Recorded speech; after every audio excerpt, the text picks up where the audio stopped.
vous devez vous demander qu'est-ce qu'on a besoin de s'occuper de ça? Philosophie du christianisme. Qu'est-ce qu'on a à en faire? Or, je crois qu'il y a une importance à s'en occuper, ne serait-ce que pour ne pas éviter la question.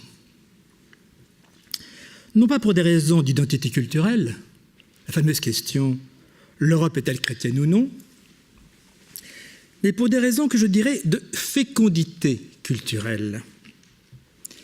Et plus précisément, en ce qui nous concerne, de fécondité pour la philosophie.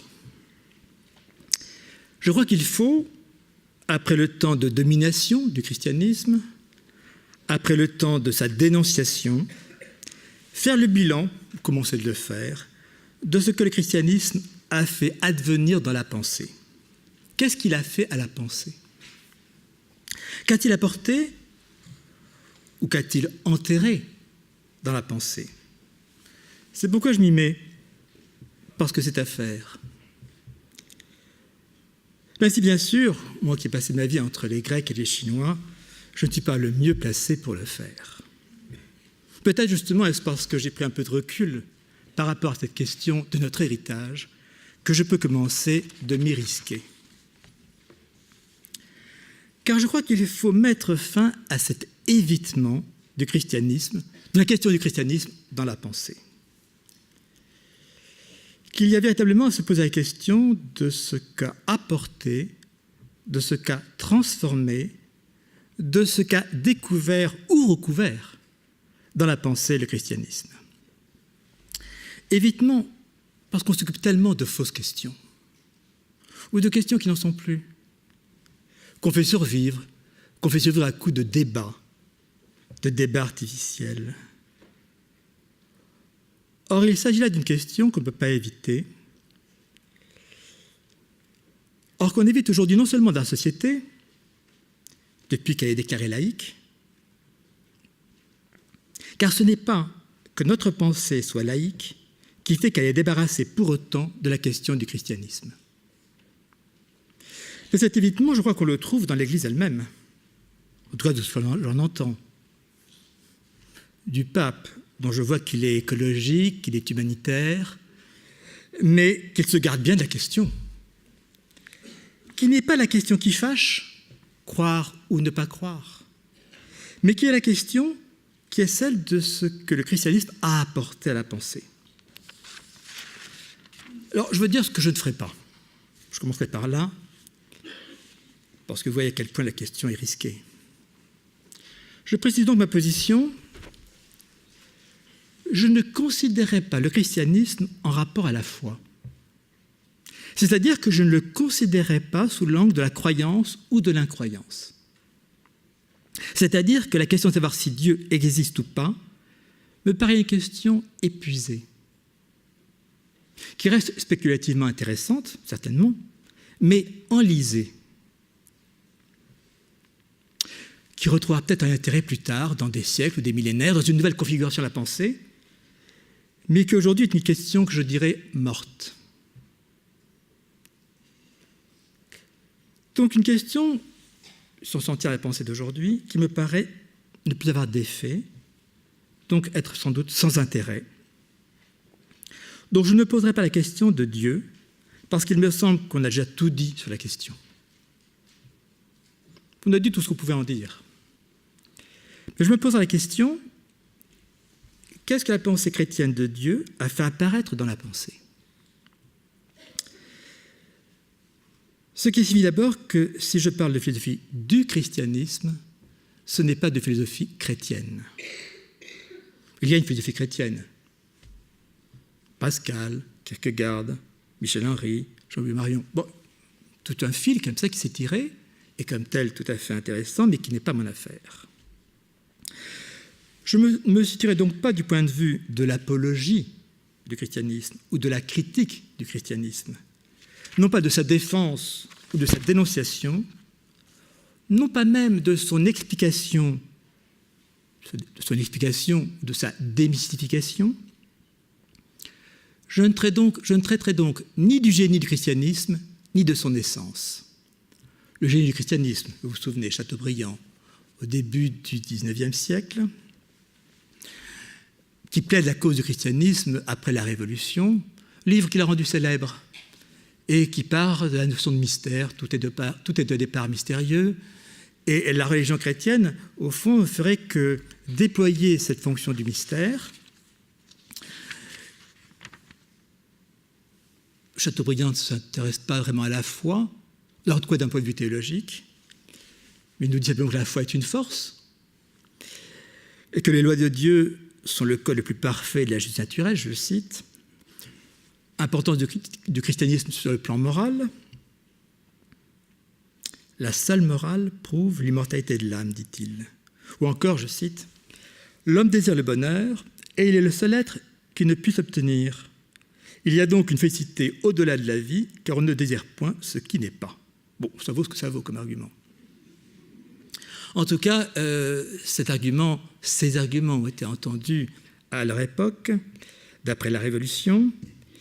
Et tout l'effort de Chateaubriand, c'est de montrer qu'au fond, le christianisme est très proche de la philosophie, que parfois il y a eu quelques mailles partir avec la science, mais c'était des exceptions, et qu'il y a par-dessus tout une poésie de la religion, génie du christianisme. Les beautés de la Bible sont supérieures à celles d'Homère. Le christianisme a favorisé les arts. Donc, éloge culturel du christianisme dans ce qu'il a apporté à l'humanité, et avec un développement à la fois contre le siècle des Lumières, XVIIIe siècle, et en amont contre la romanité. L'époque romaine serait la pire des époques, et le christianisme nous a sauvés de ce en quoi s'épuisait la culture romaine. Avec en plus l'idée que le christianisme a transformé la société, notamment l'abolition de l'esclavage et, disons, un nouveau statut de l'humanité. Donc j'ai du christianisme d'un côté, et de l'autre côté, d'un contemporain de Chateaubriand, mais qui fait un travail, je dirais, inverse, Feuerbach, et l'essence du christianisme. Texte qu'on oublie trop de lire aujourd'hui. De la même époque, au fond, ils sont contemporains quasiment, l'un à partir du christianisme, du catholicisme, l'autre à partir du protestantisme. Mais le travail de Feuerbach est intéressant parce que c'est la première grande explication du christianisme à partir des concepts de subjectif et d'objectif.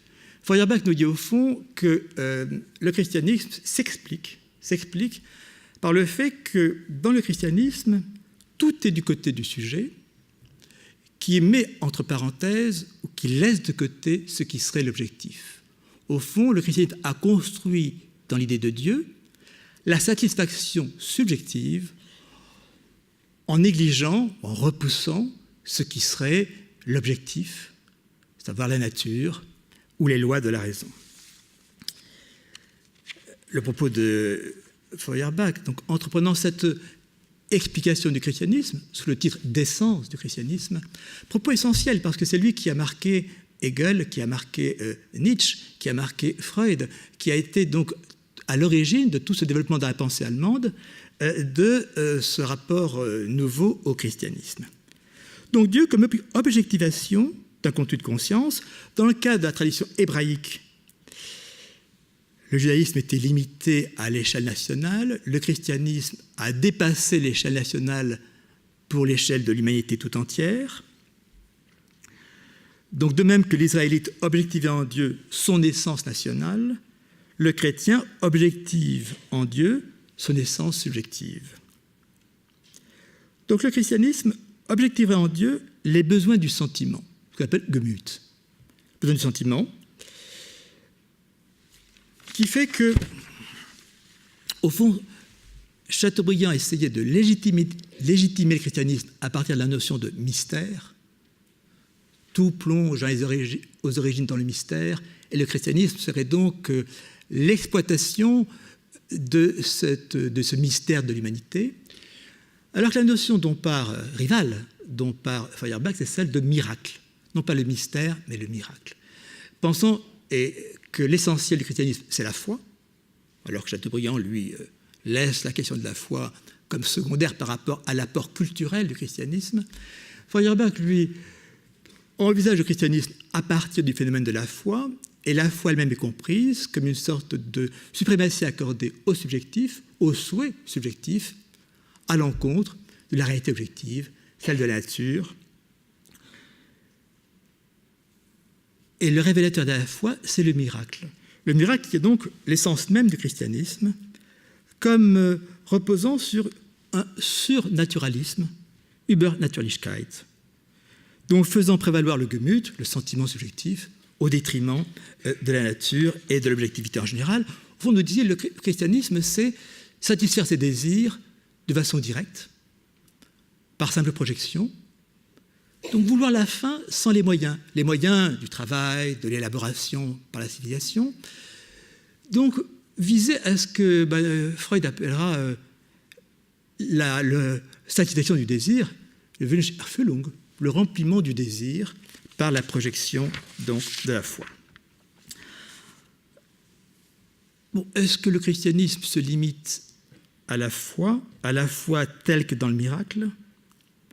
Est-ce qu'elle se limite à cette suprématie accordée au subjectif face à l'objectif, c'est-à-dire à la satisfaction des désirs subjectifs, à ce rapport entre le Gemüt, le sentiment, et l'imagination, le projetant?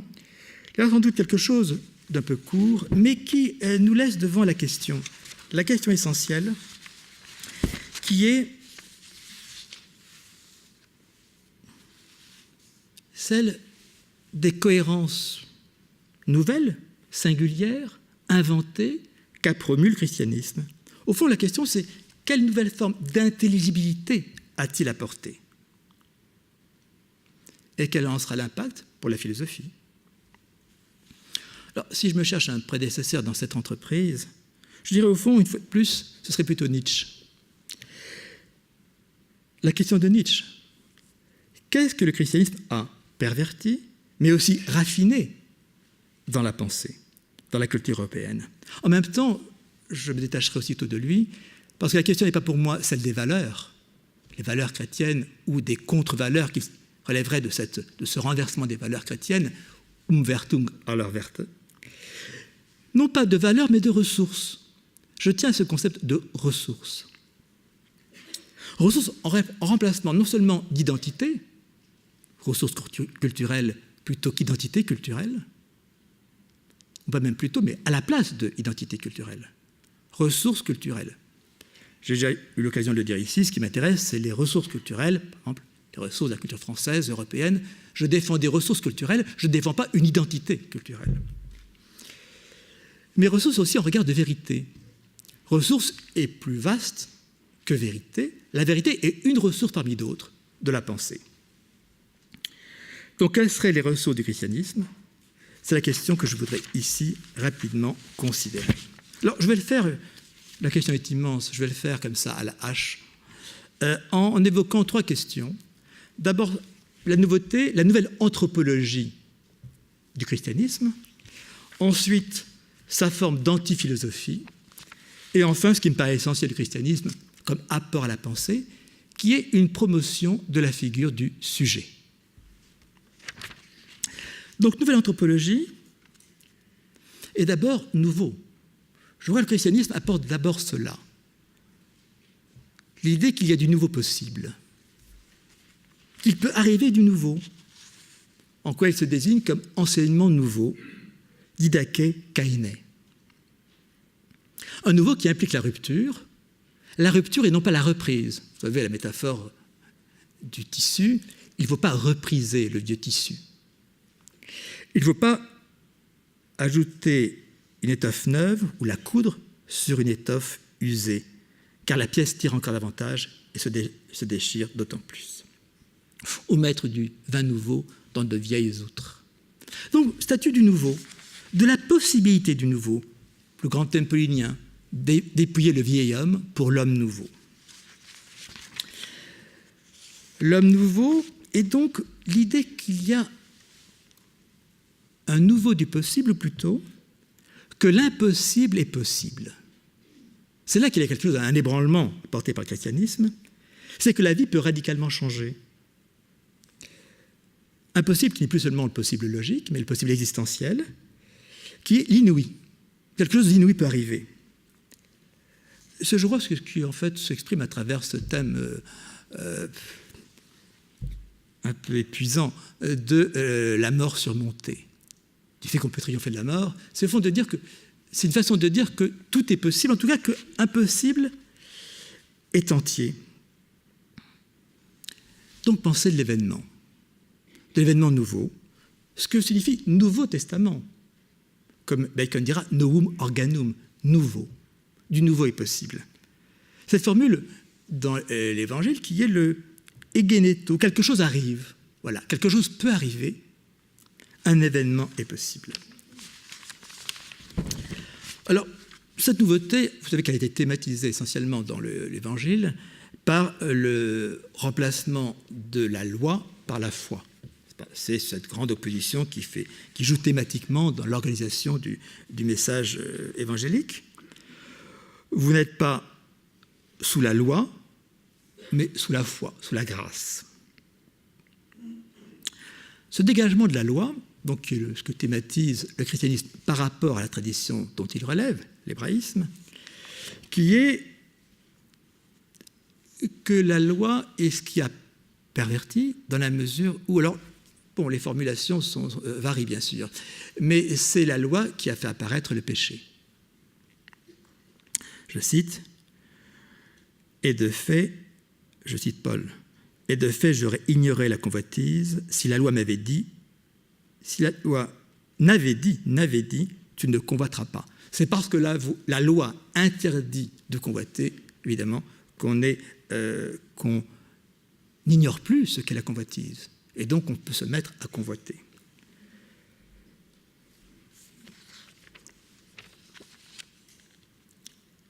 Justification donc par la foi, non par la loi, c'est ce que thématise pour se représenter le christianisme.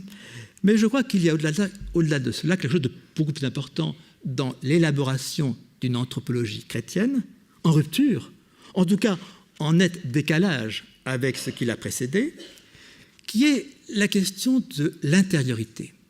Il y a un homme intérieur. Alors l'expression se trouve déjà chez Plotin, mais elle prend un tout autre développement dans le cadre du christianisme, l'idée qu'il y a un homme extérieur et un homme intérieur. C'est comme ça que dit le grec, un exoémon anthropos et un essoémon, un dedans de nous. Belle formule, en tout cas encourageante. Je cite Paul à nouveau, « Encore que l'homme extérieur en nous s'en aille en ruine, l'homme intérieur se renouvelle de jour en jour. » Opposition des deux, mais surtout opposition des deux qui conduit à concevoir l'intériorité humaine d'un conflit. Alors, les Grecs avaient l'idée du conflit intérieur, mais il se trouve dans le christianisme déployé sous le mode de l'opposition. Je fais ce que je hais, et je ne peux faire ce que je désire. Donc cette grande scène du débat intérieur ou même du conflit intérieur qui ensuite a été dramatisé dans le théâtre classique, cette contradiction de soi avec soi-même est mise en place, thématisée dans le christianisme, dans cette nouvelle figure anthropologique qu'il fait apparaître. Lutte intérieure, homme intérieur, qui conduit à cette chose qui est nouvelle, en tout cas qui est considérable dans l'héritage qui est le nôtre, qui est celui de la conscience. La conscience. Le grec avait un verbe, être conscient de, sunoida. Le grec classique. Sunoida, savoir avec, sun avec, oida, savoir. Savoir avec qui a d'abord été compris comme savoir avec un autre. Sunoida d'abord au sens de être confident de, complice de. Et puis, dans un grand mouvement de la pensée grecque, ce savoir avec devient savoir avec soi, conscience, avoir conscience d'eux. Mais ce que le christianisme fait apparaître de nouveau, c'est la conscience. C'est passer du verbe au substantif. Donc diriger ce savoir avec soi-même en instance du sujet. La sun eidesis. Instance du sujet intérieur, sujet, instance décisive. Cette instance intérieure qui est l'instance intime, qui est en même temps l'instance où se décide le bien, le mal, et qui est en même temps l'instance où s'accueille le message de la vérité. Donc voilà que une notion qui émerge ainsi et vis-à-vis de laquelle nous n'avons plus de recul aujourd'hui, tellement elle est intégrée dans notre figure du sujet.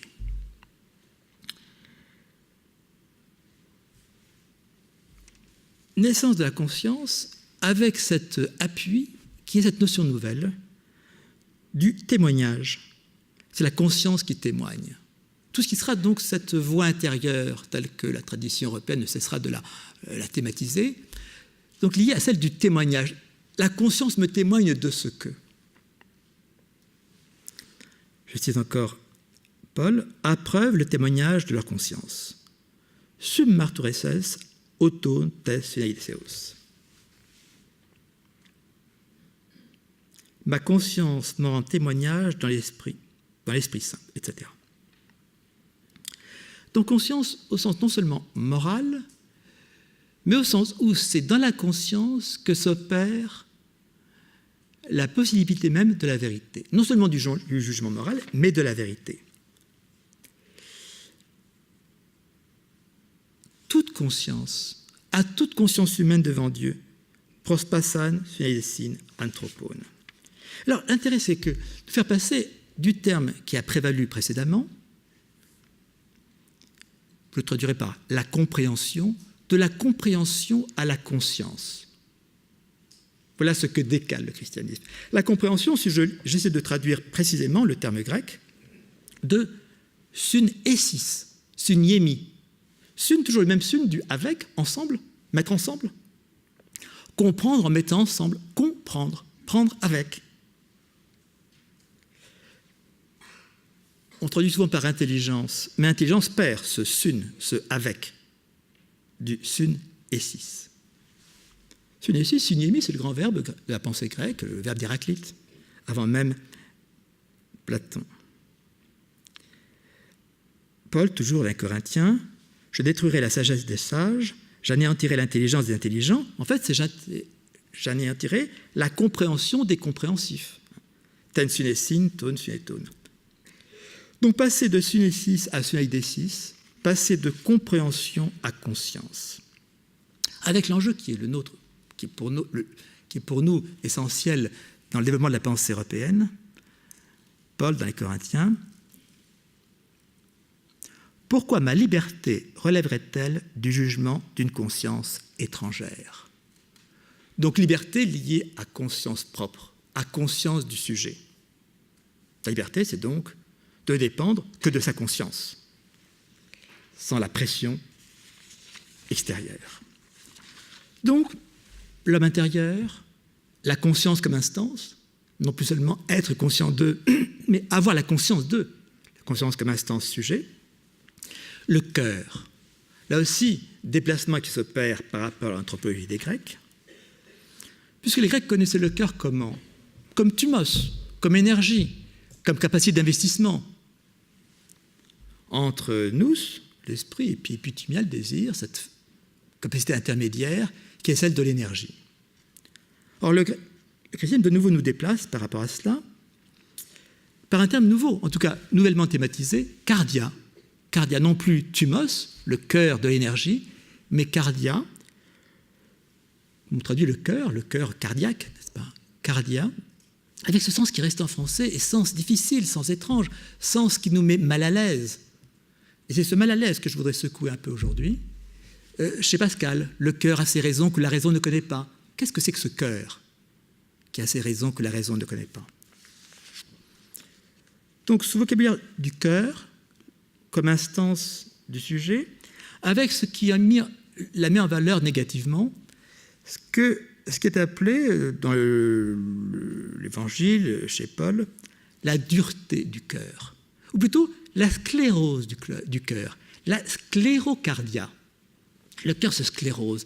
Comme on dit dans la langue commune, un cœur endurci, pire, sclérosé, qui devient raide, qui devient dur, qui ne vibre plus, qui ne s'émeut plus.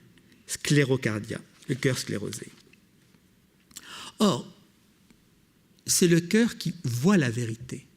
C'est là le grand déplacement qui est fait dans l'anthropologie chrétienne, c'est que dans la pensée grecque classique, qu'est-ce qui voit la vérité? C'est l'œil de l'âme. to homas tes psyches, comme dit Platon. Je me rapporte au monde par la vue, le grand choix grec de privilégier la vue par rapport aux autres sens. Comme dit Aristote dans la première page de la métaphysique, la vue, c'est le sens le plus proche de l'esprit.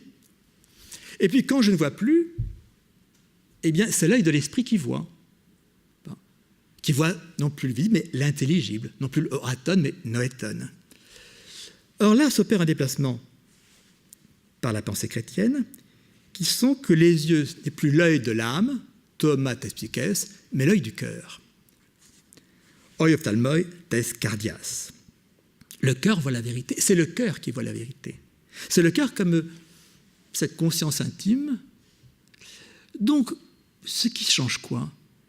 Ce qui change le fait qu'on n'a plus de distance à l'égard de la vérité, plus de distance, comme on dirait, critique à l'égard de la vérité.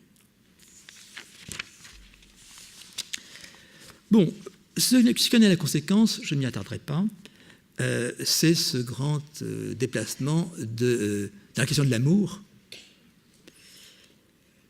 de Eros à Agapé. Vous savez le nombre de livres en nombreux volumes qui ont été écrits sur le sujet, ce déplacement de l'éros grec, qui est l'amour qui vient du manque, l'amour tel qu'il a été évoqué dans le banquet. Désirer quelque chose, c'est parce que je manque de cette chose. Amour de, ce de du génitif dit le manque. Donc cet amour de l'éros devenant l'amour de l'agapé. Là, il y a un nouveau terme de nouveau qui est chargé, agapé, mais terme ambigu. Puisque tout l'enseignement du Christ tourne autour de ce terme, n'est-ce pas? Amour. Alors, j'ai déjà eu l'occasion de le dire, rien de plus équivoque que amour. Notamment équivoque entre ces deux possibilités, celle de l'amour comme étant l'amour par manque, donc l'amour du désir, et puis toute autre chose, qui est l'amour en tant que don, en tant que sacrifice, et qui est d'abord la relation de Dieu à l'homme, Dieu se donnant, se sacrifiant, créant l'homme et se sacrifiant pour lui. Formule forte dans Jean à la fin avant que la mort du Christ, quand il dit de lui, ayant aimé les siens, ceux qui sont dans ce monde, il les aima jusqu'au bout. Bon, j'aime bien ce jusqu'au bout, aimer jusqu'au bout. Non, c'est plus l'amour du manque, c'est aimer jusqu'au bout ce eistelos, jusqu'au bout, jusqu'au terme, jusqu'à l'accomplissement. Eistelos, egapesen otus. Alors, bon, je suis, en relisant Jean ou Paul, je suis surpris à quel point la traduction officielle, enfin la traduction de Bible de Jérusalem, aplatit le sens. Et mon effort, que ce soit en lisant du chinois ou du grec, ou le grec de l'Évangile, c'est d'essayer de faire apparaître la cohérence et la force, ne pas rabattre le sens. Il est traduit ainsi pour Paul à Éphésiens, « Suivez la voie de l'amour ». C'est ennuyeux ça, suivre la voie de l'amour. Et il est dit en grec, « Peripateite en agapé ». Promenez-vous dans l'amour. Peripateite, peripateomai, péripatéticien. Peripateomai, c'est aller et venir, c'est pas se promener comme les péripatéticiens se promenaient sous le portique. Donc, aller et venir, évoluer dans, non pas suivre la voie de l'amour, mais dans l'agapé. Alors évidemment, la grande difficulté avec agapé, c'est qu'on a deux traductions totalement différentes. D'un côté, on traduit par amour, et d'autre fois, on traduit par charité. Donc là, il y a l'effet du latin qui est l'effet obstacle du latin, puisque, voilà, alors je ne suis jamais sûr, je ne comprends pas vraiment pourquoi tantôt on traduit par amour, tantôt par charité. En tout cas, c'est un basculement idéologique énorme qui se joue entre les deux. Je voudrais citer la phrase de Paul. « La science enfle, c'est la charité, traduction officielle, si je veux dire, qui édifie. » D'un côté, la science, la gnosis, enfle. Là, c'est un néologisme de Paul. Le terme grec, c'est phusa. Phusa, c'est le soufflet de la forge. Le soufflet de la forge qui fait donc gonfler. Et Paul en fait un néologisme, un verbe, s'enfler comme sous l'action d'un soufflet. La connaissance, donc, nous gonfle. Il est traduit, c'est la charité qui édifie. sujet des Grecs, est des agapé oikodomai. C'est l'agapé qui construit une demeure. Ce n'est pas qu'elle édifie par rapport à l'enflure, c'est qu'elle nous construit une maison, l'agapé. Une maison où habiter. Bon, en tout cas, il y a là quelque chose qui est essentiel dans, sans doute, dans la difficulté que nous avons aujourd'hui avec le christianisme, qui est cet équivoque énorme du même terme traduit comme via le latin, comme amour ou comme charité, avec ce que le français de charitable véhicule d'idéologique qui nous sépare totalement de la question de l'amour. Dernier point, vous voyez à quel point je vais vite, mais je vais vite pour essayer de poser la question. Et je laisse au plus savant le soin de s'en occuper. L'esprit comme terme lui aussi reconfiguré par le christianisme, qui n'est plus nous, mais qui est pneuma, non plus l'esprit noétique, l'esprit de la compréhension, mais le pneuma, le souffle divin. Mais c'est pas tant ce passage-là de nous à pneuma, de l'esprit qui conçoit à l'esprit souffle, qui est importante, mais plutôt déjà l'opposition dans laquelle nous met ce terme d'esprit en tant qu'esprit souffle. Bon, je pense qu'il y a une chose qui est à la base de toute anthropologie, c'est de distinguer dans l'homme. Pour parler de l'homme, pour avoir un logos sur l'homme, un logos sur l'anthropos. L'anthropologie, je crois que toute culture procède ainsi en introduisant une distinction entre tel et tel aspect de l'homme. Quitte à laisser cette distinction comme distinction, ou alors à conduire cette distinction en rupture, et donc en dualisme. La pensée chinoise, par exemple, distingue dans l'homme, dans des facultés, mais les maintient corrélés, c'est-à-dire s'abstient de la rupture. Alors que le platonisme, on sait bien, va jusqu'à la rupture, au fameux temnein, au fameux tranché. Tranché entre le visible et l'intelligible, entre le corps et l'âme, etc.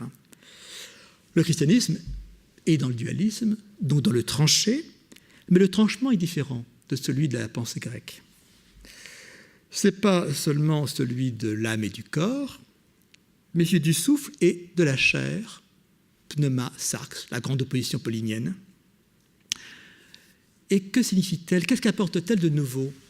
C'est que sarx, c'est la chair, le charnel. Le charnel, c'est donc le corruptible. Le corruptible, donc, c'est la mort.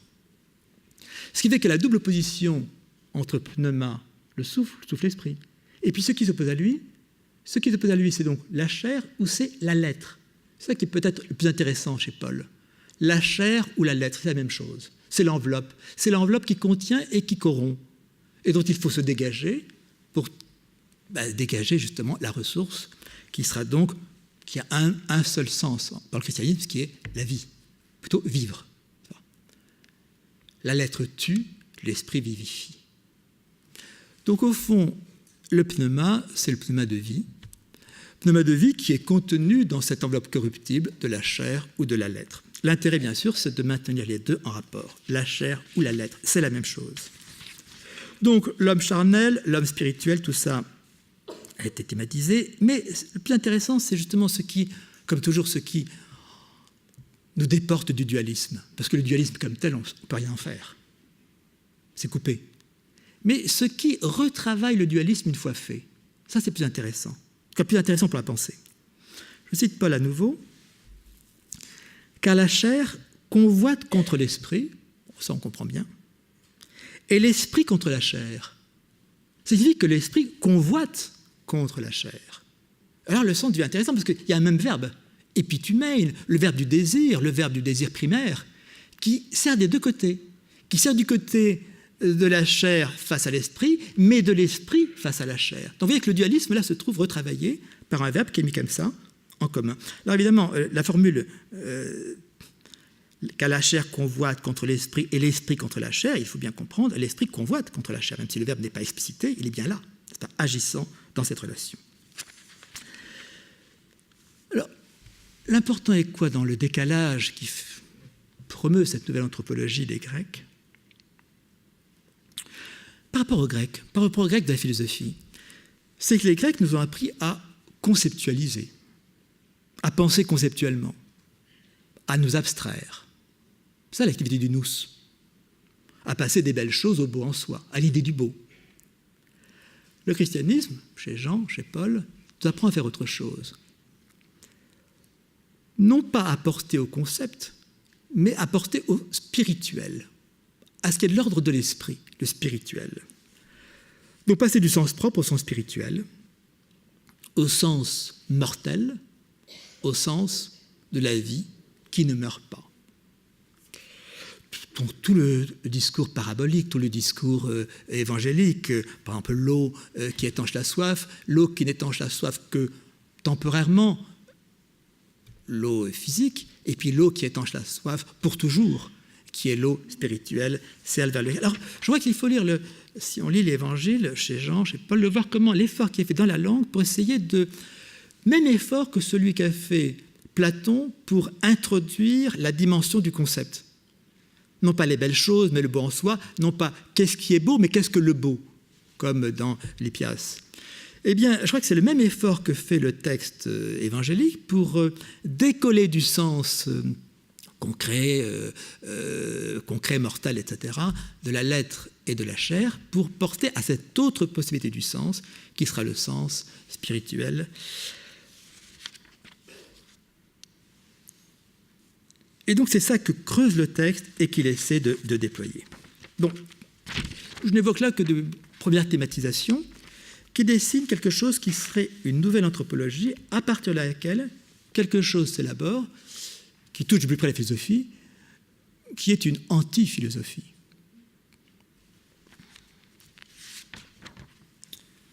Et d'abord, il y a ce fait étrange, ce fait fort, qui est qu'il n'y a pas un évangile, mais qu'il y en a 4. La structure de pensée qu'a développée la philosophie grecque, notamment chez Platon, c'est la structure dialogique, du dialogue. Je dialogue avec vous, en face à face. Je veux vous convaincre. Structure dialogique. Et on sait bien que Platon, quand il met en scène Socrate, le met en scène comme un des personnages de la scène, s'il y en a d'autres en face de lui, que Platon ne se résume pas, ou ne se réduit pas à Socrate, mais que Platon organise la scène dialogique de Socrate et des autres. L'Évangile fait passer à une autre structure, non pas dialogique, mais polylogique. Polylogue. 4 évangiles. Pourquoi 4 ? Je dirais, ça c'est le coup de génie de l'Évangile, c'est qu'il y en a 4. Il n'y a pas une version. Il y en a 4 et dont qui ne se hiérarchisent pas. Il n'y en a pas une supérieure à l'autre. Sont-elles égales ? Ce n'est même pas la question. Elles ne pensent pas leur rapport entre elles. Rien ne nous dit pourquoi il y en a 4. Mais c'est comme ça. Il y a un dispositif dans lequel on est mis. Et si j'évoquais la semaine précédente ou la fois dernière la notion d'entre, c'est là qu'elle est pertinente. C'est que le sens, la révélation, l'évangile, il est entre. Il est entre les 4 évangiles. Il est dans l'écart des 4. Il est dans la mise en tension de ces 4 versions, que les synoptiques ensuite vont essayer de mettre en vis-à-vis. Donc dans le montage en vis-à-vis de 4 versions qui sont proches, mais se démarquant aussi et signifiant par écart, justement. Et donc, faisant apparaître une révélation qui n'est pas en un sens, qui n'est pas en une parole, qui n'est pas en un discours, mais qui est dans l'antre de ces paroles. Dans l'antre et dans la mise en tension de cet antre. Bon, l'essentiel, évidemment, dans la thématisation du christianisme contre la philosophie, dans cette fonction de anti-philosophie, c'est le grand renversement paulinien de la folie contre la sagesse. Moria contre Sophia. Paul choisit bien ces mots. Il y a donc un langage, ou plutôt un logos de la croix, qui est de folie. Et cette folie renverse la sagesse. Paul, Corinthiens, le langage de la croix, on traduit le langage de la croix, c'est pas bon, c'est le logos. O logos, o toustorou. Le logos qui est le logos de la croix est en effet folie pour ceux qui se perdent. Donc folie, Moria. Moria face à Sophia. Sophia, ce terme si lourd, si chargé par la pensée grecque, se trouve donc renversé, non pas par la folie au sens platonicien, c'est-à-dire la folie du délire, de la mania. Ce n'est pas mania, c'est moria. Non pas le délire de l'amour, le délire qui fait qu'on est emporté comme ça par l'esprit. Non, moria, non pas mania. Moria, c'est-à-dire le renversement de la Sophia, non pas son débordement, son renversement. Je cite, « Dieu n'a-t-il pas frappé de folie la sagesse du monde ?» La grande phrase de Paul, « Ni signe, ni sagesse ». Je cite la grande phrase. Ce qui m'intéresse en Paul, c'est que Paul est un penseur grec, plutôt penseur en grec. Comment il retravaille et comment il redéploie les possibles de la pensée grecque. Je cite, « Tandis que les Juifs demandent des signes, des séméia, et que les Grecs sont en quête de sagesse, de Sophia, nous prêchons, nous, le Christ crucifié, scandale pour les Juifs, scandalon, scandale, c'est le mot grec, scandale pour les Juifs, et folie pour les païens. Païens, c'est les Grecs. Donc, scandalon, c'est-à-dire ce qui dérange la raison, et folie pour les Grecs, moria. Donc, vous voyez comment l'expression de Paul est ajustée. Scandale à l'égard des séméia, les miracles du Christ, et moria, folie, à l'égard de la Sophia. Figure du renversement. Alors, la question pour nous, c'est quoi? C'est qu'est-ce que peut un renversement dans la pensée? Quel est sa dynamisme? Comment ça s'opère, un renversement dans la pensée? Le retournement des termes. Et qu'est-ce qu'il faut inventer dans le langage pour donner consistance à ce renversement? Comme pour Paul, de promouvoir le thème de moria en termes positifs, folie renversant Sophia. Cette figure du renversement n'est pas toujours aussi forte, évidemment.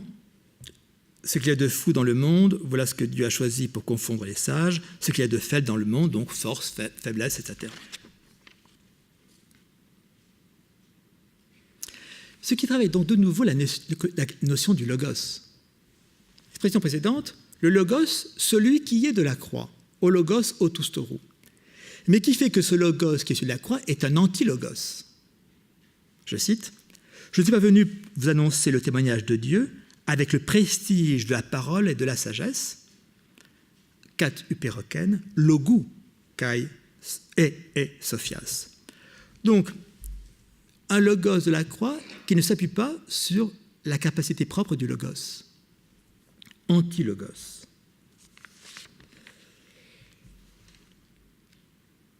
On dira donc de façon équivalente la folie de la croix, moria toustorou, ou le scandale de la croix, scandalon toustorou.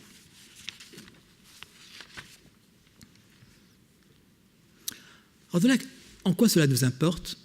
En quoi cela importe-t-il pour la philosophie, dans son élaboration propre? Mais cela contribue à reconfigurer la notion de vérité, puisque c'est celle qui est au cœur même de la philosophie, de son activité, la quête de la vérité. Avec cette première idée essentielle, c'est que la vérité ne se démontre pas. Qu'est-ce qu'elle fait, nouveau verbe essentiel, c'est qu'elle se témoigne, marturein en grec. Non plus démontrer, mais témoigner de la vérité. Ce qui, vous voyez, nous conduit vers ce thème essentiel, qui est, enfin, la promotion essentielle du christianisme, c'est cette capacité du sujet à témoigner. Donc, si la vérité ne se démontre plus, mais si elle se témoigne, cela donc supprime toute distance critique à l'égard de la vérité. C'est de nouveau Jean, chapitre 8. Les autres lui disent, toi tu témoignes sur toi-même, ton témoignage n'est pas vrai, question de la vérité, la liatesse. Le Christ répond quoi? Il répond, je témoigne sur moi. Je témoigne sur moi. Comme la conscience est ce retour sur soi-même, conscience, suneidesis, eh bien, le témoignage, c'est cette opération de moi à partir de moi-même, témoigner. À partir de cet intime de moi-même. Je témoigne sur moi. C'est moi qui témoigne sur moi-même. Et marturia, ego marturo, epi emotu. Je témoigne sur moi. Donc, perte de la distance critique, il n'y a plus de perspective sur la vérité, il n'y a donc plus possibilité de mettre, comme ça, face à soi la vérité, d'en faire un objet de la pensée, puisque le rapport à la vérité est un rapport de témoignage de moi sur moi-même, dans cette conscience. Donc, vérité qui ne se démontre plus, qui ne s'expose plus, qui se témoigne. Qu'est-ce que témoigner? Alors, c'est là qu'il y a de nouveaux déplacements par rapport à la foi qu'active ce témoignage, qui est qu'on ne dira plus croire en quelque chose, mais croire en quelqu'un. Pistein eis, croire en.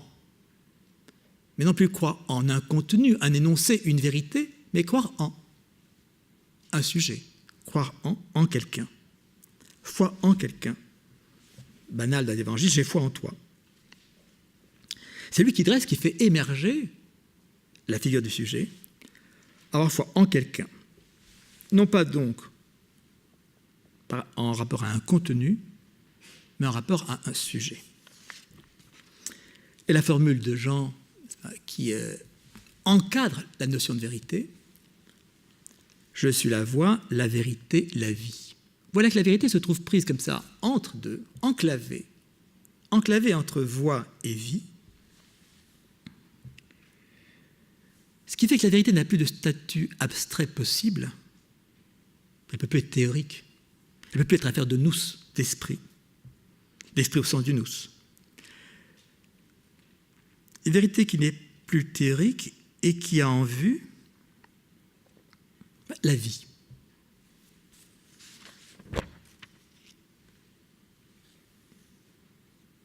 Alors, c'est ce qui conduit à cette scène qui est la grande scène finale dans Jean du Christ au moment du jugement. Chapitre 18 de Jean. La scène avec Pilate. C'est intéressant. Autant, vous voyez, je trouve sans intérêt, si ce n'est un intérêt de montage, les scènes du genre des Actes des Apôtres, où on présente saint Paul face aux sages d'Athènes, dans une sorte de comme ça, polémique totalement, évidemment, rémaïque, refaite de récits traditionnels en Grèce, de discussions philosophiques. Autant dans Jean, la scène finale est importante parce que elle sert de plus près ce qui est l'impossible à serrer, l'impossible à tenir dans ce vis-à-vis, dernier vis-à-vis du Christ par rapport à Pilate, donc au monde. Il dit ceci, moi je suis engendré pour ceci, je suis venu dans le monde pour ceci, pour rendre témoignage à la vérité. Voilà une formulation quand même étonnante par sa nouveauté. Ina marturesso teletheia, afin que je témoigne avec un datif. Pour, mais en grec il n'y a pas de préposition, c'est témoigner à la vérité, afin que je témoigne à la vérité.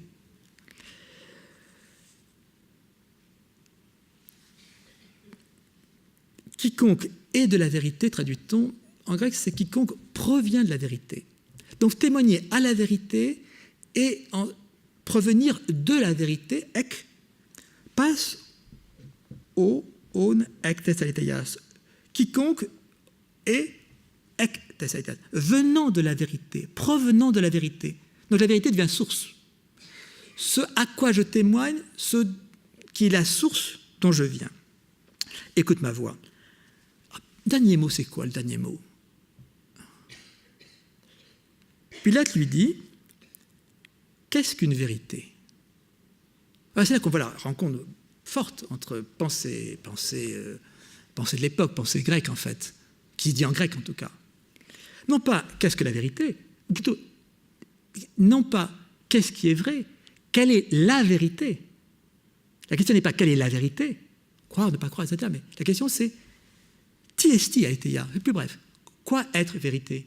Qu'est-ce que c'est que vérité? C'est quoi la vérité? C'est même pas c'est quoi la vérité, c'est quoi vérité? Il n'y a même pas d'article. C'est quoi vérité? Ti esti aletheia. Et la suite, c'est quoi? Il n'y a pas de réponse. Il n'y a pas de réponse puisque Pilate, qui vient de poser la question, n'attend pas la réponse. Il se retire, il sort, et il sort pour dire aux Juifs, moi je ne trouve rien à critiquer, pourquoi vous voulez que je m'en mêle, hein? Le rôle de Pilate. Donc, il y a quelque chose ici qui me paraît essentiel, qui est cette reconfiguration de la pensée de la vérité. Et je me dis, au fond, qu'est-ce qu'en a fait la philosophie de ça? En quoi ça n'a pas habité souterrainement la philosophie? Cette reconfiguration de la vérité à l'encontre de la vérité telle que les Grecs l'avaient élaborée dans la philosophie. Est-ce que c'est pas ça notamment qui a conduit à théoriser davantage la pensée de la vérité dans la philosophie classique, la vérité scientifique, c'est pas, déconnectée du sujet, qui a donc permis la grande aventure de la science européenne, déconnectée justement du sujet témoignant de la vérité, témoignant à la vérité, bref, et laissant la question en suspens. Reconfiguration, je dirais, du même ordre, par rapport à la transcendance. S'il y a une chose dont la philosophie platonicienne s'est occupée, c'est bien ça, dans la République, la transcendance, ce ep ekeinate socias, quelque chose qui est par-delà l'essence. On sait qu'il y a pensée grecque, pensée de l'être, pensée de l'essence, mais Platon ne s'arrête pas là, et c'est là qu'il y a la force du platonisme, dans l'idée qu'il y a, il faut vous demander s'il n'y a pas un au-delà, un par-delà même, ce qui est par-delà. Par-delà le par-delà. Par-delà le par-delà. Qu'est-ce que c'est? Pour Platon, c'est l'idée du bien. C'est une idée, mais retranchée, décalée de la panoplie des idées, de la panoplie de l'intelligible, en retrait. Alors c'est le grand argument en fait de Chateaubriand, n'est-ce pas, pour plaider la cause du christianisme en rapport à la philosophie, c'est de dire que Platon était déjà chrétien. Enfin, c'est ce vieux discours qui traîne dans la pensée européenne, n'est-ce pas, de ce qu'il y aurait chez Platon les amorces ou la préfiguration de la vérité chrétienne. Et il y a effectivement ce qu'il vient de dire n'est pas effectif. Il faut cesser de relire Platon pour voir à quel point Platon, c'est du Platon qui n'a rien à voir avec ce qu'on a pu en faire dans le platonisme. Lire Platon contre le platonisme, c'est la seule façon de le lire. Mais il y a donc en tout cas ce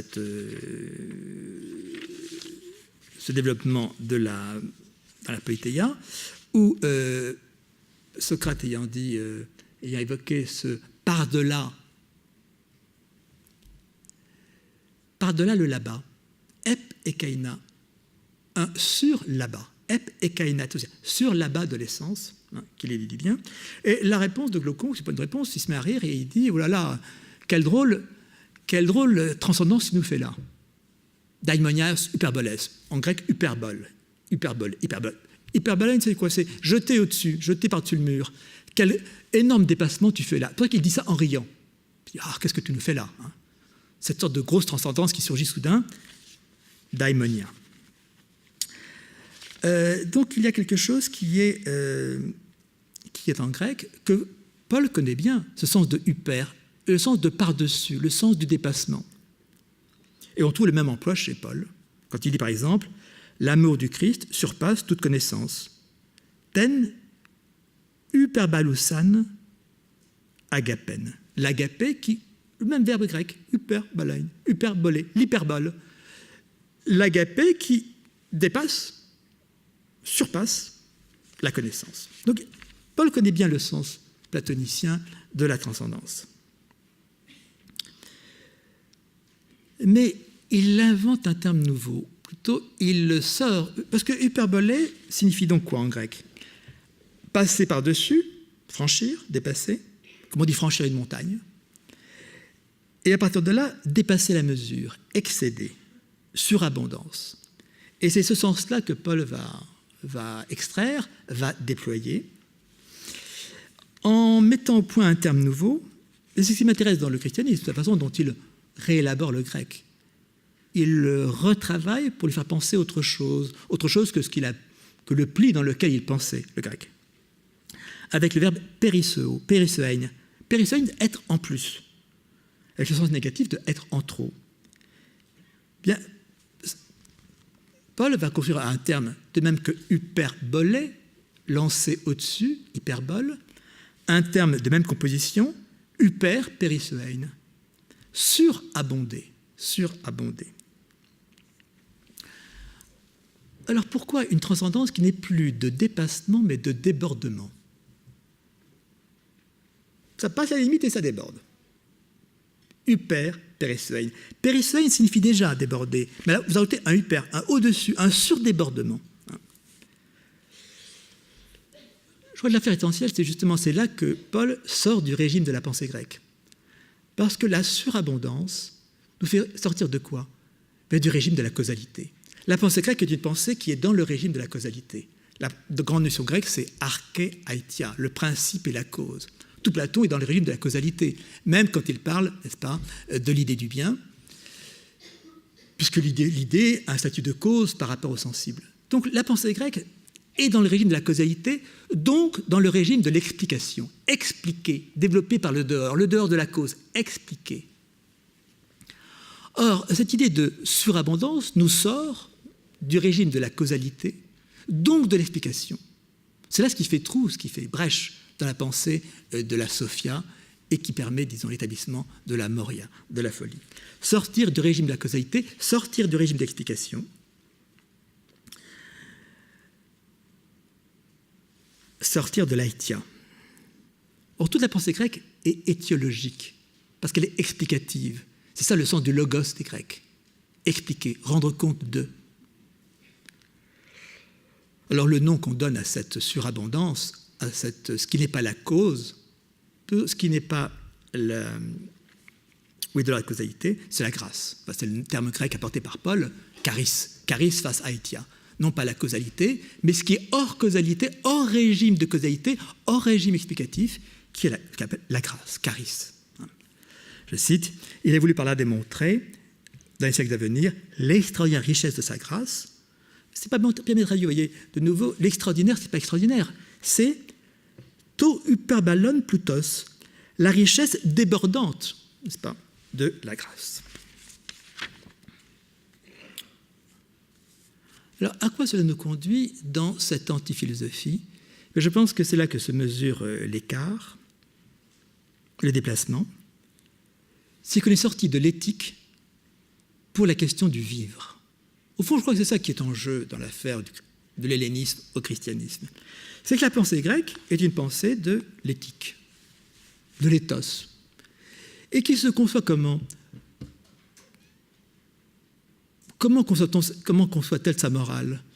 À partir d'un choix des modes de vie. Vous savez que les deux termes grecs, c'est bios et zoé. On a beaucoup dit, ce n'est pas systématique, mais en gros, c'est assez vrai, si j'ose dire. Les Grecs ont pensé donc l'éthique est dans un jeu qui est entre bios et zoé. Deux façons de dire vie en grec. Bios, c'est la vie qualifiée, la vie éthique, la vie politique, celle du citoyen, bios. Avec cette homonymie entre bios, la vie, et bios, l'arc, dont joue Héraclite. Et puis l'autre terme, zoé. Zoé qui est la vie biologique, zoologique. Et la question grecque, la question éthique, c'est justement de choisir quel est le bon mode de bios, le bon mode de vie. La scène, c'est pas la scène classique, si j'ose dire, comme à la fin de la République, où l'âme est devant des vies possibles, devant un choix de vie, devant une panoplie de vie. Il y a des claireuils, il y a des jetons, il y a des sorts. La vie du tyran, la vie du philosophe, la vie de... Bon, on est là comme ça, devant. Situation terriblement abstraite, hein, comme si on pouvait choisir sa vie comme ça. Mais enfin bon, c'est ce que les Grecs ont inventé. Et puis on fait le choix, alors les gens se précipitent, les âmes plutôt, se précipitent pour choisir la vie du tyran, parce que c'est celle où on satisfait tous ses désirs, qui est la vie évidemment la plus atroce, etc., etc.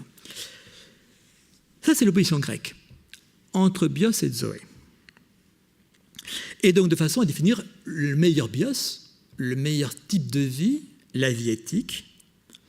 Par exemple, à la fin de la métaphysique d'Aristote, la vie qui est la vie noétique, celle du nous, celle de cette activité de pensée. Parce qu'elle a sa fin en elle-même, parce qu'elle est autarcique, parce qu'elle ne se fatigue pas, comme si de penser ne fatiguait pas. Ça, je vous le laisse. Parce qu'elle est continue, parce que, bon bref, c'est celle-là qu'il faut choisir. Parce qu'elle est teleios bios, la vie accomplie, la vie teleios, la vie qui a son telos, à la fois sa fin en elle-même et qui est achevée et qui est parfaite. Ce triple sens de teleios en grec, terme, but, et achèvement, accomplissement, perfection, teleios bios, la vie achevée, parfaite. Or, le christianisme se détache de ça. Et d'abord dans les termes. Car le sens fort, qui est le sens, disons, dévalorisé en grec, qui est celui de zoé, la vie biologique, c'est celui que va récupérer le christianisme. Le christianisme part de la vie au sens fort, au sens positif, comme étant zoé. Bios, elle est laissée de côté. L'opposition chrétienne, effectivement, ce n'est pas entre bios et zoé, c'est entre zoé et psyché. Les deux termes pour dire vie dans le christianisme, enfin dans l'évangile. Oui, quand je dis l'évangile, vous avez compris, ça signifie en fait Jean et Paul. Donc j'ai limité mes lectures. Non pas entre bios et zoé, mais entre psyché et zoé. Non pas entre la vie qualifiée et la vie biologique, mais entre psyché, qui est le fait d'être en vie parce qu'on a un souffle vital en soi. Psyché, c'est le sens premier, c'est le sens grec, c'est le sens de l'Iliade. Quand quelqu'un meurt sous les murs de Troie, sa psyché s'en va.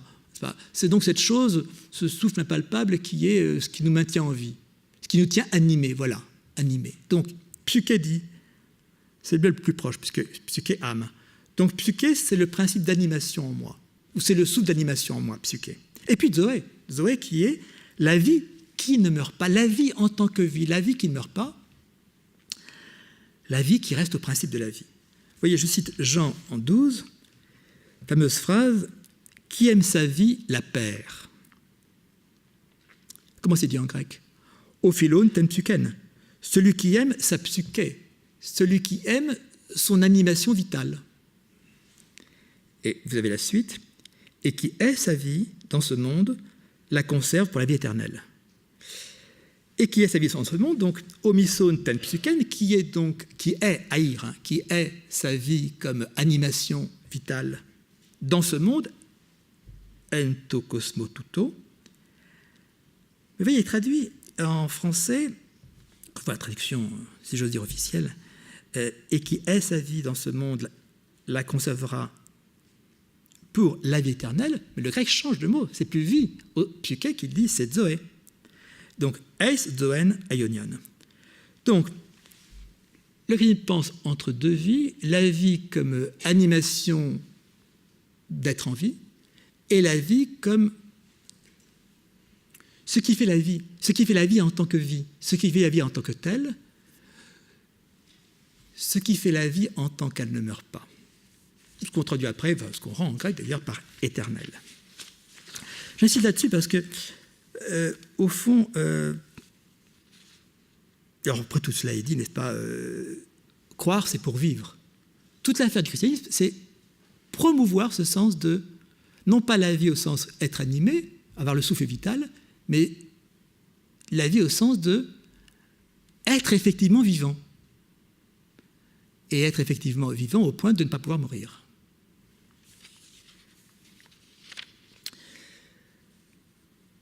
Donc vivre au sens absolu. C'est ça la promotion qu'opère le christianisme dans le vocabulaire grec, au sens absolu. D'où le début de Jean.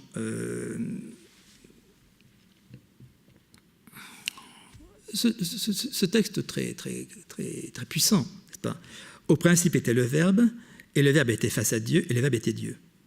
Là encore, je résiste à cette traduction, que je trouve totalement aplatissante. En grec, c'est enarché. Bon, toujours au début, au commencement, anfang, n'est-ce pas ? Qu'est-ce qui se passe au départ ? Au début, au principe, est le verbe. Là, c'est le latin qui s'interpose et qui fait obstacle. En grec, c'est au début était le logos. Logos, avec tout ce que le grec a chargé sous ce terme, logos. Et le logos était face à Dieu. Bon, je ne vais pas m'arrêter sur l'imparfait, là, qui est essentiel. Le logos était prostontéon.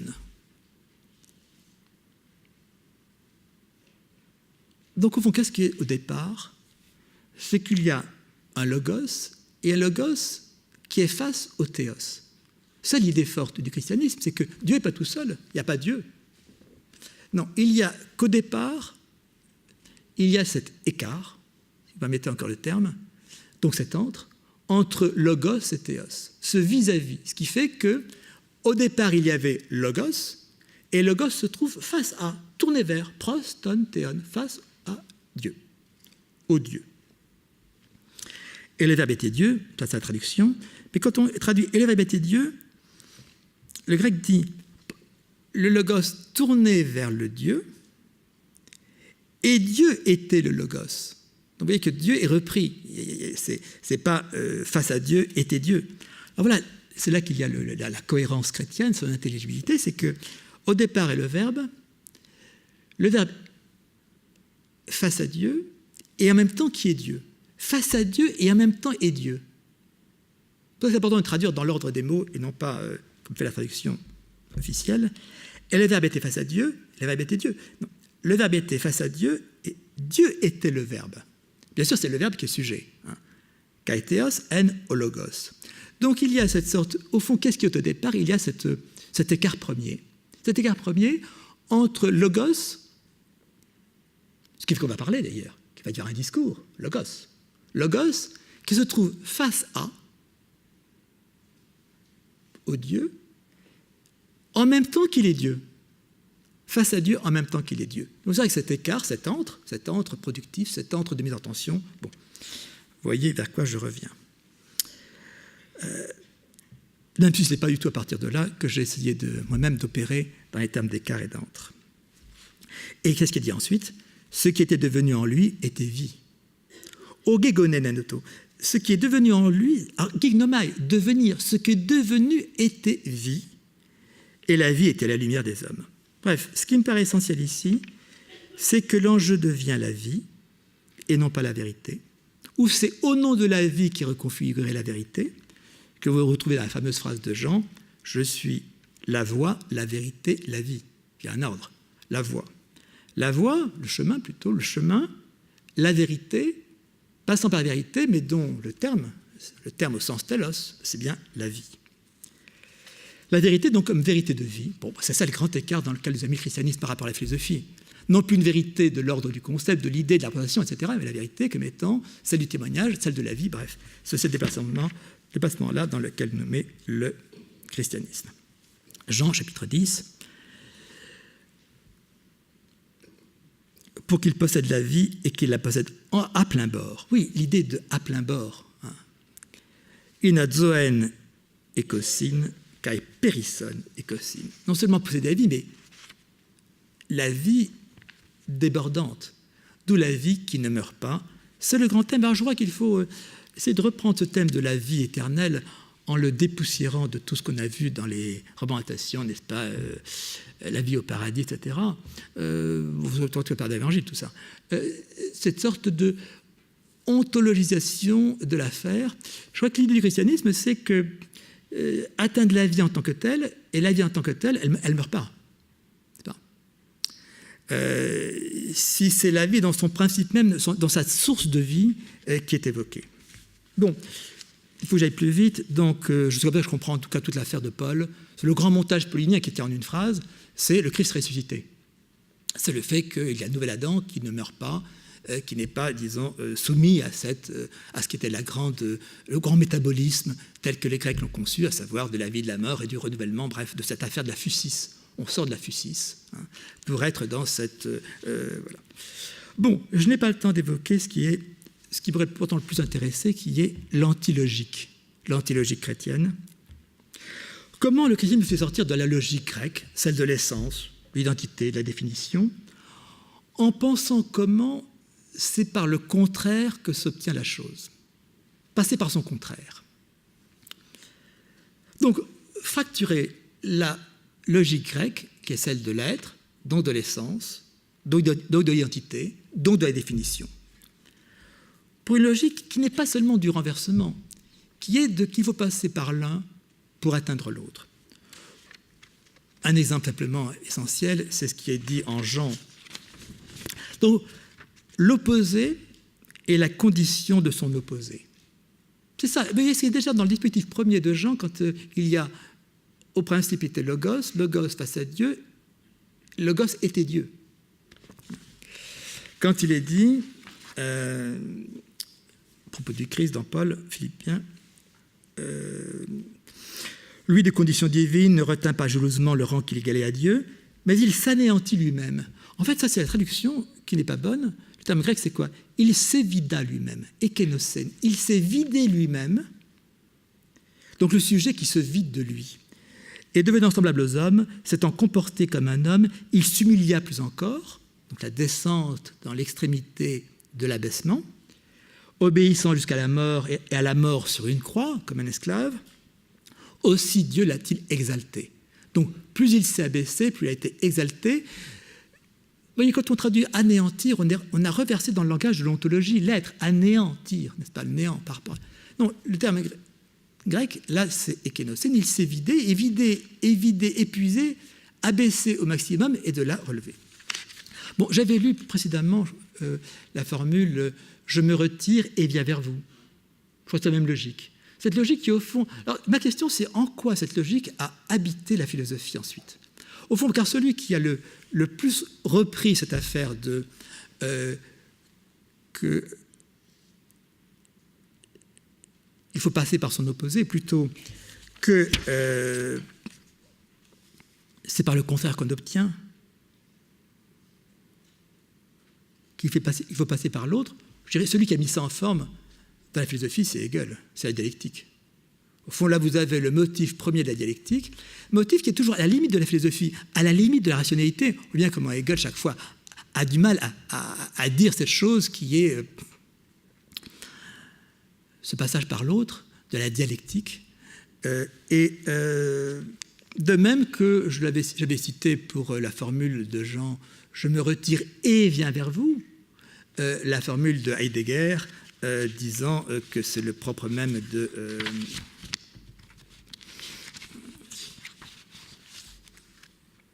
il dit « dans le domaine de ce qui se dérobe en même temps qu'il vient à nous, was sich uns verbirgt, indem es auf uns zukommt ». Donc au fond, là il y a quelque chose qui nous met à la limite du logos et qui en même temps n'a cessé d'habiter, d'inquiéter le logos comme cette antilogique qui ressource pour justement déborder de l'ontologie, c'est-à-dire de la pensée, de ce qu'a cherché à faire Hegel, ce qu'a cherché à faire Heidegger, déborder de l'ontologie, c'est-à-dire la pensée de l'être, de l'essence, de l'identité, de la définition, bref. Donc, inquiétude qui a été, je crois, dans l'avènement, la promotion de la philosophie moderne. Je vais plus vite encore. Pour envisager, mais bon, je ne peux qu'indiquer la chose, ce qui me paraît se jouer essentiellement là-dedans, qui est ce que j'appellerais la promotion du sujet. Bon, je crois que c'est ça que le christianisme a fait à la pensée. Il a apporté, il a déployé une figure nouvelle qui était amorcée chez les Grecs, mais de façon soit logique, soit physique. Ce qui était le sujet chez Aristote, vous vous en souvenez, le sujet c'est, au début de la physique, entre les contraires, les antikaimena, le chaud, le froid, le haut, le bas, eh bien, il y a un troisième terme, dit Aristote, un tritonti, un troisième terme qui est sous les contraires, ce en quoi se passe le changement d'un contraire à l'autre.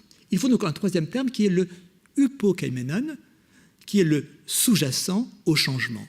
Il y a les contraires du changement et il y a le sous-jacent au changement.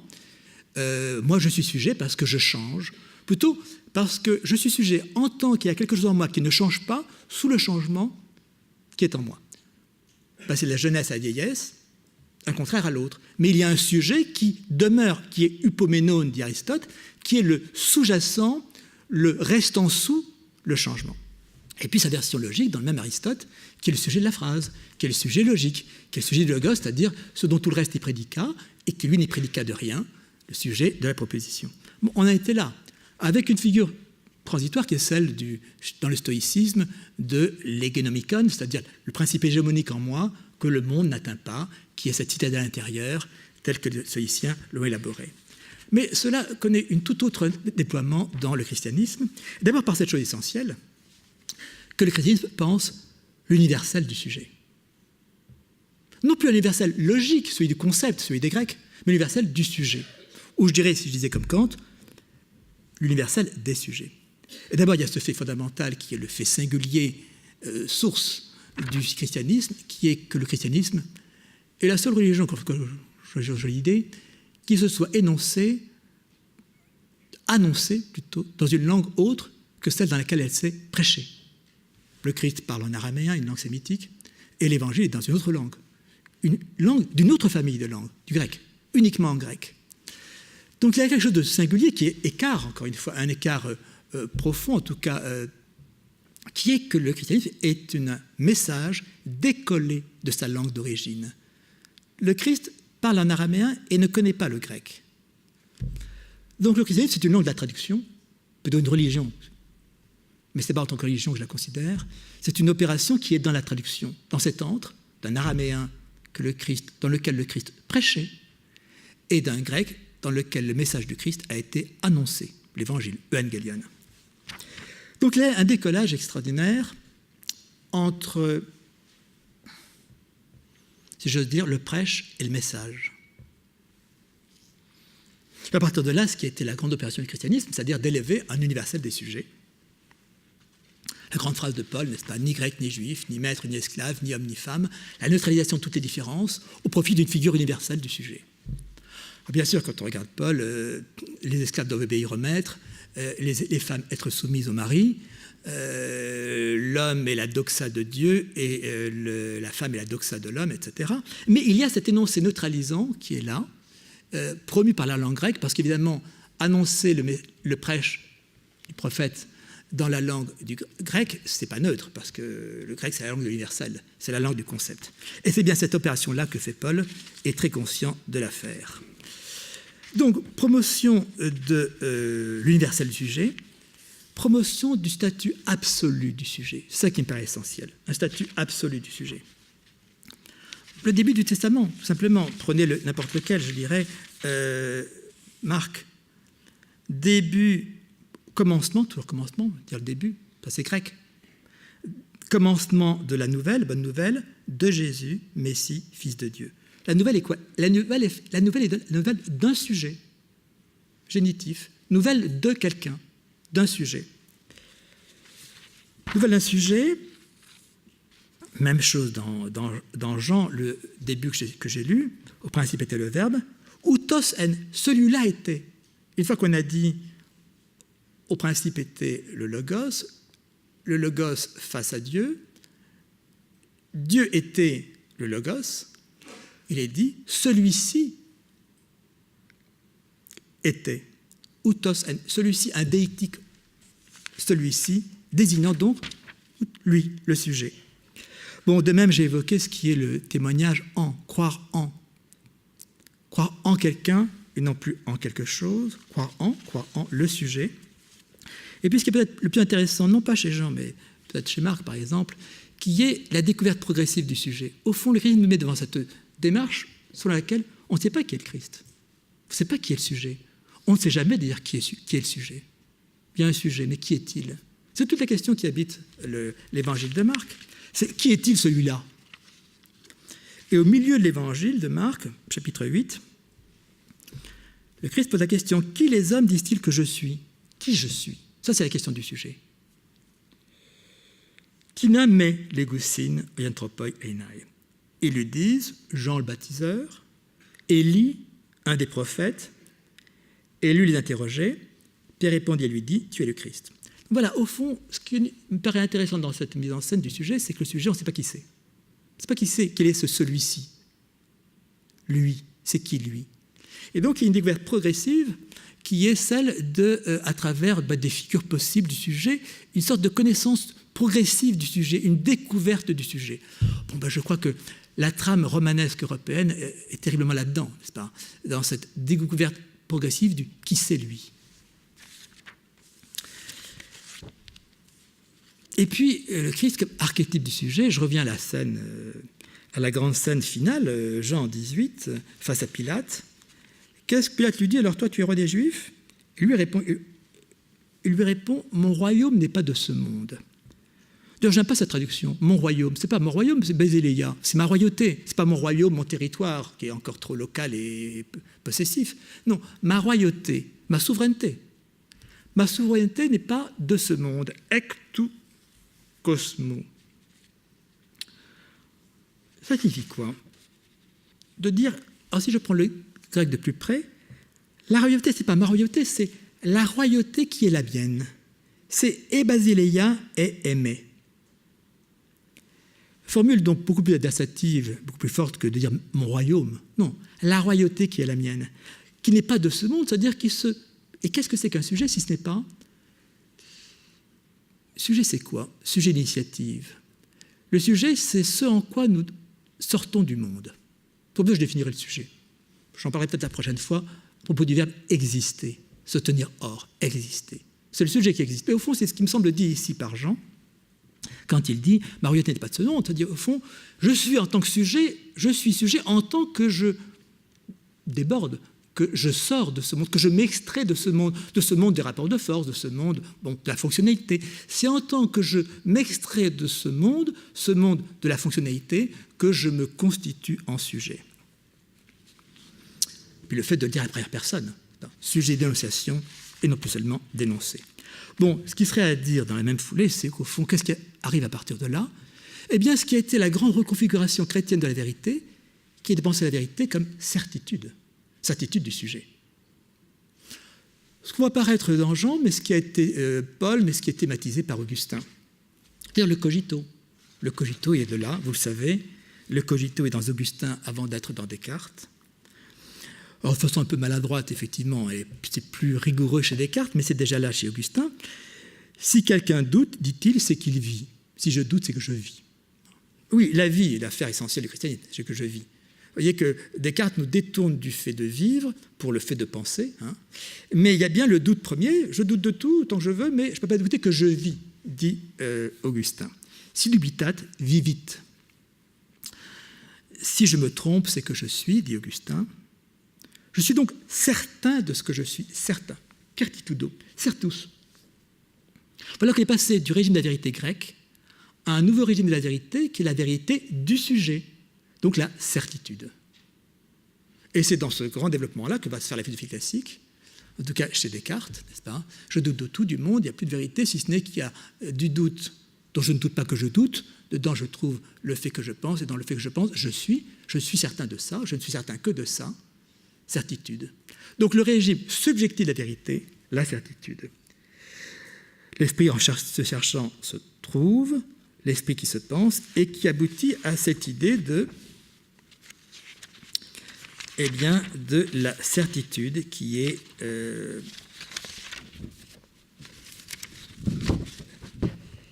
la certitudo subjectiva, certitude subjective. Donc la modalité subjective de la vérité. Donc, il y a un thème qui me découle de tout cela, mais que j'ai déjà abordé, qui est celui de l'intime. L'intime comme étant effectivement dans cette figure de la nouvelle anthropologie de l'intériorité, de la conscience qui n'est pas la compréhension. Donc cet intime du sujet qui est aussi la relation à l'autre. C'est ce que dit intime en français, mon sentiment intime, ou je suis intime avec vous. Donc cet intime-là de la relation, et donc ce croisement essentiel du terme latin, là c'est bien le latin qui parle, qui est la phrase de Jean. Dieu est en moi, je suis en Dieu.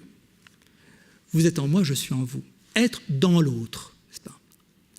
Donc, à partir de la pensée du sujet, la pensée comment les sujets se relient-ils entre eux, par cette capacité d'ouverture de l'un à l'autre, l'intime, être lié à quelqu'un. Je suis en vous, c'est littéralement, vous êtes en moi, je suis en vous.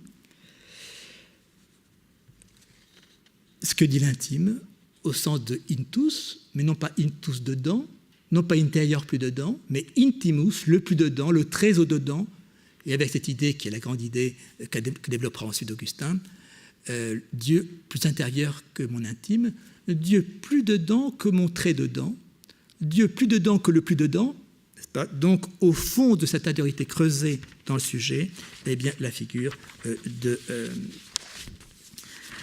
l'intime. Comme il faut que je me précipite à une autre conférence, je n'ai fait qu'esquisser, bien sûr. Je n'ai fait qu'esquisser. Il s'agissait que de premier repère de ce que pourrait être une philosophie du christianisme. Je voulais seulement faire signe vers une question, qui est de ma part une proposition. Comment concevoir le christianisme, non plus du point de vue de la foi, y croire ou pas, donc d'un point de vue qui ne soit plus celui de l'adhésion ou du refus, non plus même comme un phénomène religieux, c'est-à-dire en laissant de côté la question de Dieu, ce que j'ai fait aujourd'hui, non seulement si Dieu existe, question, je dirais, épuisée ou enlisée, comme vous voulez, mais ce qu'il représente, de quoi c'est l'idée, ça je l'ai laissé de côté. Je ne propose ici ni une rationalisation, ni une exégèse du christianisme. Les deux voies principales, ce n'est pas la façon de l'aborder. Mais je considère le christianisme comme un événement de pensée, c'est-à-dire en tant que nouvelle ressource possible de la pensée, qui bien sûr, nouvelles ressources, plurielles, qui sont en rapport de force avec d'autres, qui en violentent d'autres. C'est-à-dire, qu'est-ce que le christianisme a produit, a fait advenir dans la pensée? La question que je pose donc en tant que philosophe, au fond, c'est qu'est-ce que le christianisme a fait à la philosophie? C'est-à-dire, quel est son enjeu d'un point de vue qui serait proprement philosophique? Je vous remercie de votre attention.